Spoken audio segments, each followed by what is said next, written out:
Hello everyone, myself Dr. Suman Saha, Assistant Professor, Department of Chemical Engineering, India Institute of Technology.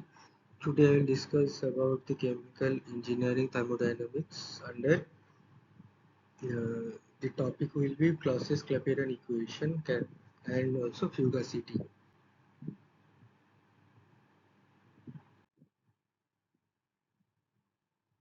Now, if the temperature is not too near the critical point, so at that time the Maxwell equation again from my previous lecture, Maxwell equation will help to solve the vapor phase and the liquid phase also, and that will be the volume of the liquid is small in comparison with the volume of the vapor.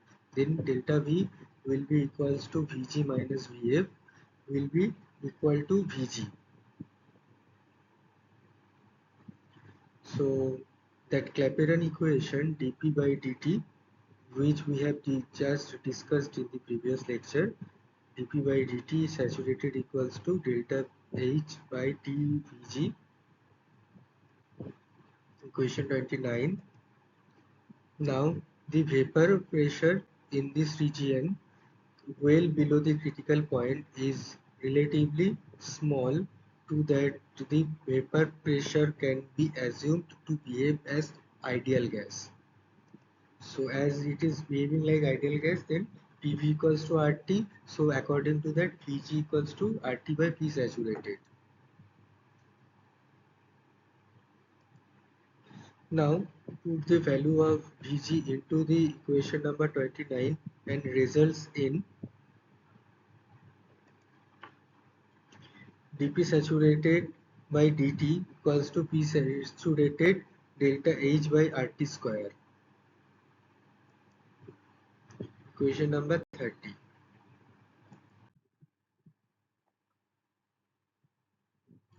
And Clausius Clapeyron equation will reduced into in the new form as dP saturated by delta T equals to P saturated delta H by RT square,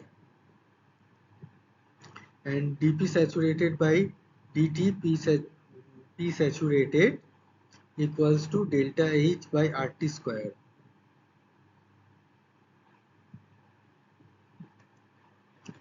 And then this dP saturated by P saturated we can easily rewrite as d ln P saturated by dt equals to delta H by RT square,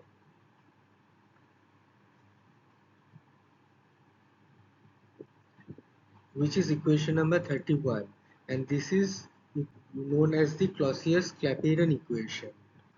And assuming that heat of vaporization is constant in the temperature range T1 and T2, then ln P2 saturated by P1 saturated is equal to delta H by R 1 by T1 minus 1 by T2,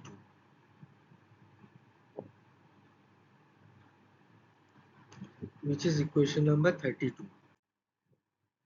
Now next example, that is the Joule-Thomson coefficient. When a fluid passes through a restriction like porous plug, a capillary tube, or an ordinary valve, it, its pressure decreases. As we know about the throttling process, where the enthalpy of the fluid remains approximately constant, fluid may experience a large drop in its temperature as a result of throttling, which forms the basis of operation for refrigerators and air conditioners. The temperature of the fluid may remain unchanged, or it may even increase during the throttling process. And the temperature behavior of the fluid during throttling, where H equals to constant, this process is actually known as the Joule-Thomson coefficient.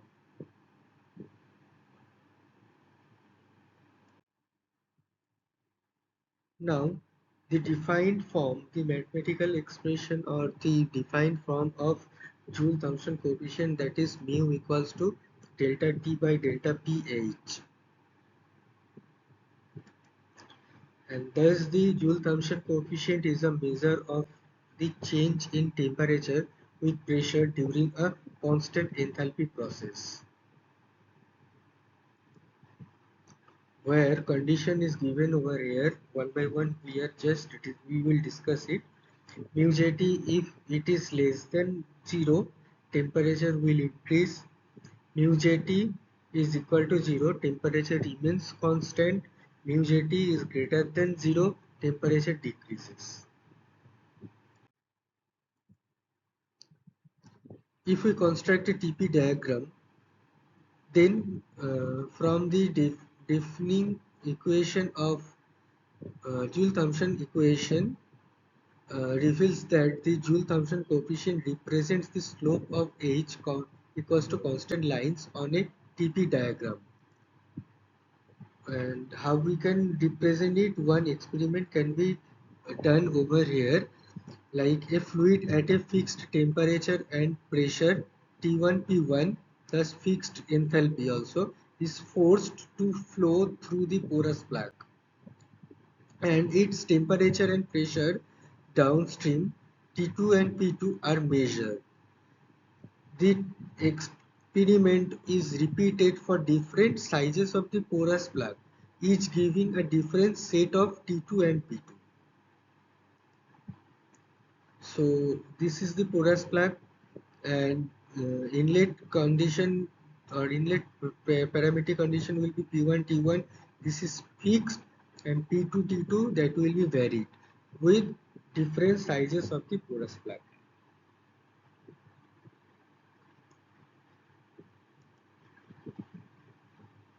And plotting the temperature against the pressure gives us H constant line on the TP diagram.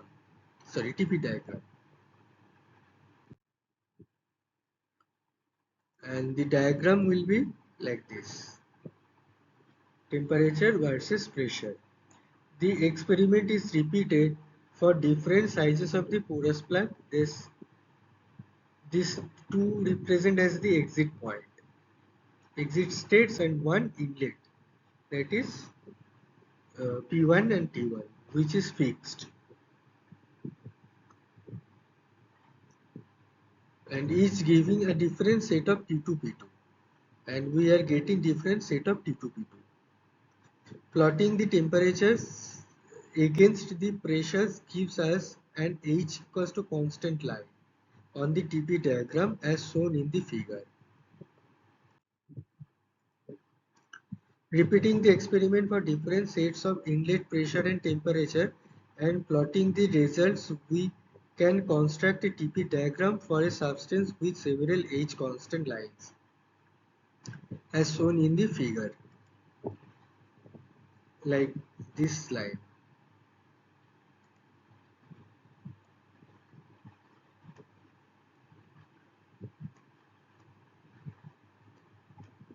These are constructed with the help of different experiments.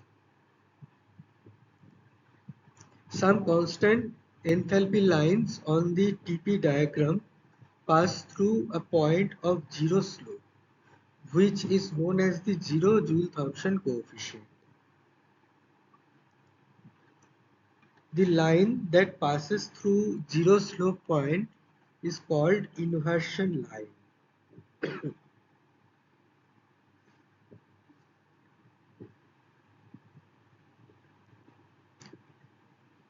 The temperature at a point where a constant enthalpy line intersects the inversion line is called inversion temperature. This temperature will be denoted as the inversion temperature, and this is the maximum inversion temperature.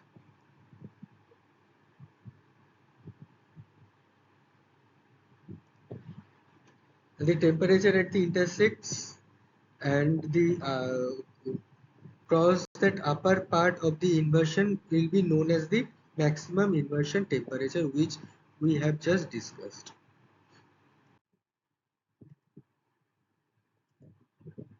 The slope of H is equal to constant lines are negative when mu J_T is less than 0, and states to the right of the inversion line and positive mu zt greater than 0 to the left of the inversion line. A throttling process proceeds along a constant enthalpy line in the direction of decreasing pressure, that is from right to left. And the temperature of fluid increases during a throttling process that takes place on the right hand side of the inversion line.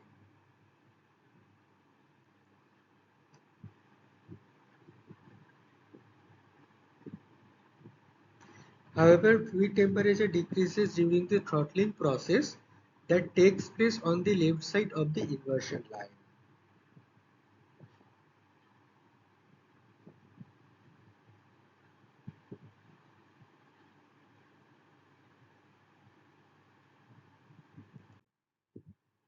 Now, next topic is the fugacity. It has been used extensively in the study of phase and chemical reaction equilibria involving gases at high pressures. For an infinitely small reversible change occurring in the system under isothermal conditions,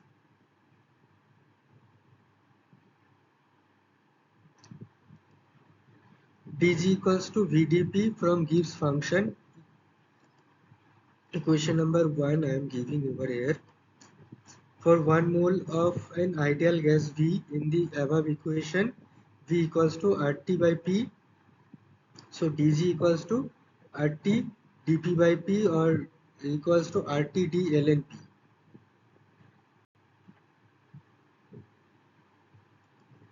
Equation number 2.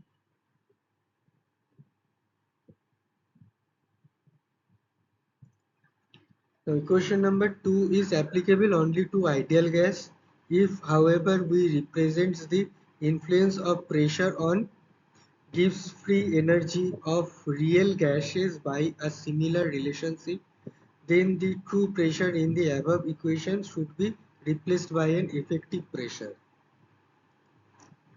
which we'll call fugacity F as the denoting symbol of the gas. dg equals to RT d ln F. Equation number 3. So partial pressure of gas mixture is equal to mechanical partial pressure replaced by effective partial pressure known as the fugacity. So again repeating equation that 2 which is applicable only to ideal gases if, however, we represent the influence of pressure on gives free energy of real gases by similar relationship, then the true pressure in the above equation should be replaced by effective pressure, which is nothing but the fugacity.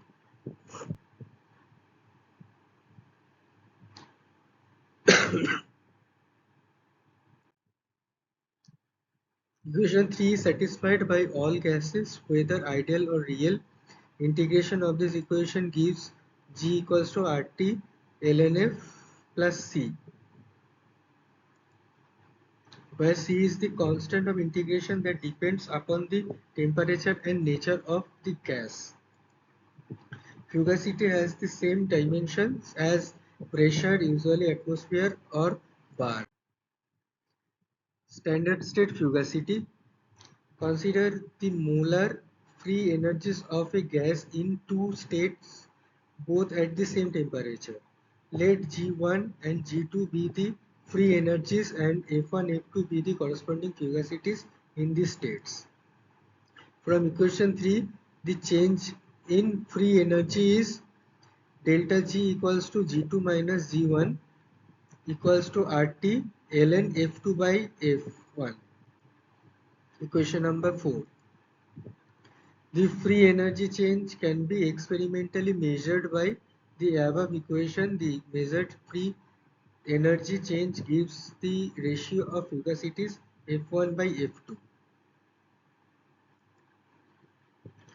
For an ideal gas integration, delta G is equal to G2 minus G1 equals to RT ln P2 by P1 for ideal gas means when pressure will be very low. And whereas equation number 5 is applicable only to ideal gases, equation 4 is valid for all fluids, ideal or real. It follows that in case of ideal gas, F2 by F1 is equal to P2 by P1. And fugacity is directly proportional to pressure. The proportionality constant is chosen to be unity for convenience. F1 by P is equal to 1 or F equals to P for ideal gas only, and the fugacity is always equal to the pressure for an ideal gas. For real gas, fugacity and pressure are not proportional to one another and is not constant.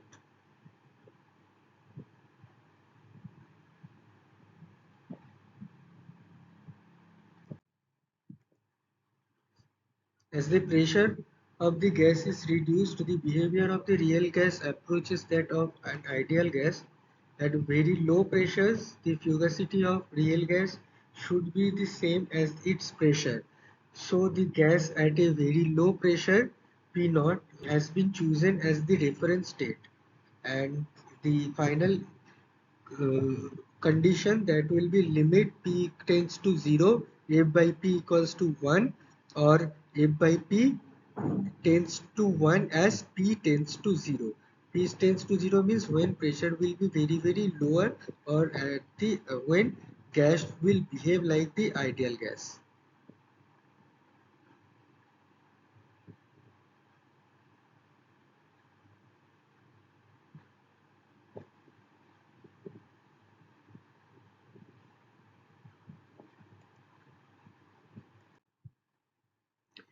Fugacity coefficient. The ratio of fugacity to pressure is referred to as fugacity coefficient.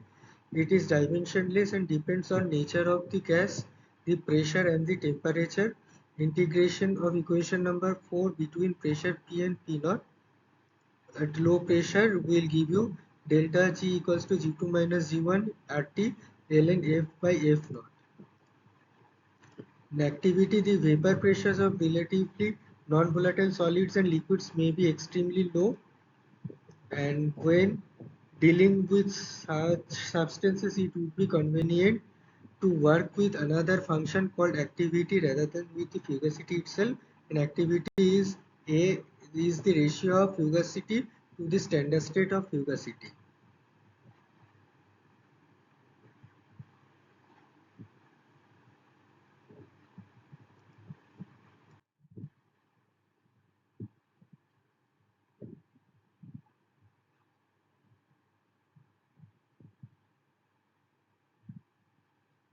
Thank you.